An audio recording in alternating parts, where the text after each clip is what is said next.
Good morning, everybody. I know it's been a long time, but I'm home from college for spring break now. It's March 4th or 5th, and I want to give y'all a quick update on everything, how it's going, how the winter went. I just did some cleanup, as you can see, but check this out.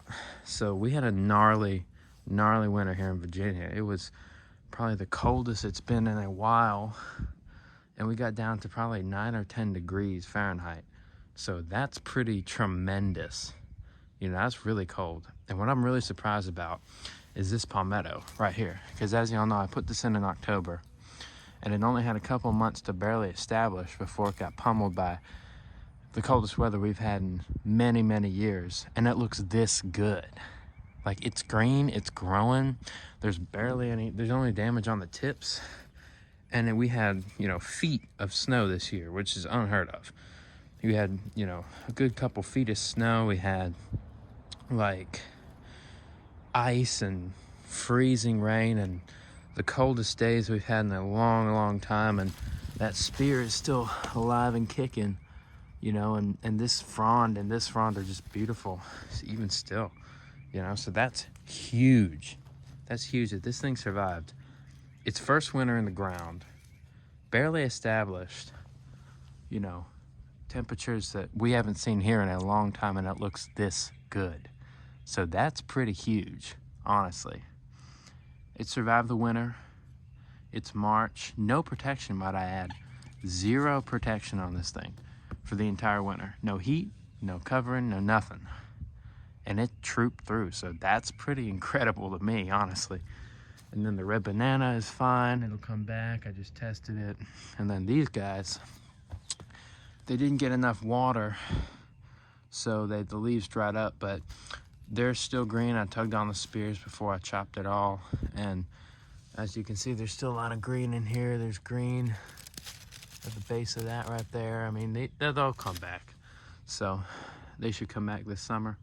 Bananas are fine. Don't know what's going on with the agave, but it is green and pretty solid down there at the base, so we'll roll with that for now.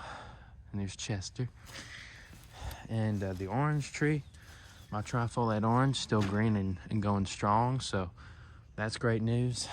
And for the star of the show, first of all, this windmill palm, second or third year in the ground, absolutely no protection whatsoever, and it took everything like a champ.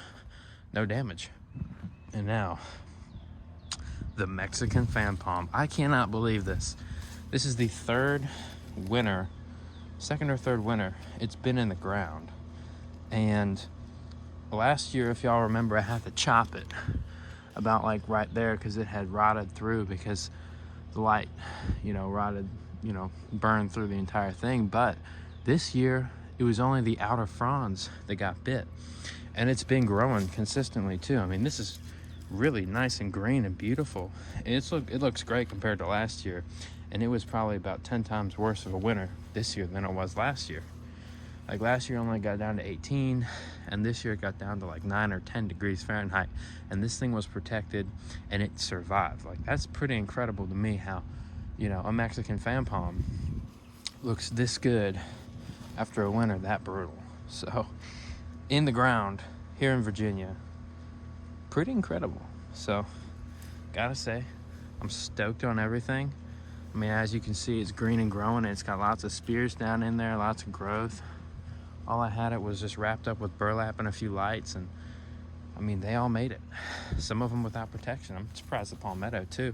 I mean, it was so much ice and everything that all these trees came down. But yeah, in any case, I just thought I should give y'all an update. I'll try to post more regularly. I've got a lot going on with school, but every time I get a chance, I'll make sure it happens. So thank y'all for watching. Catch y'all later.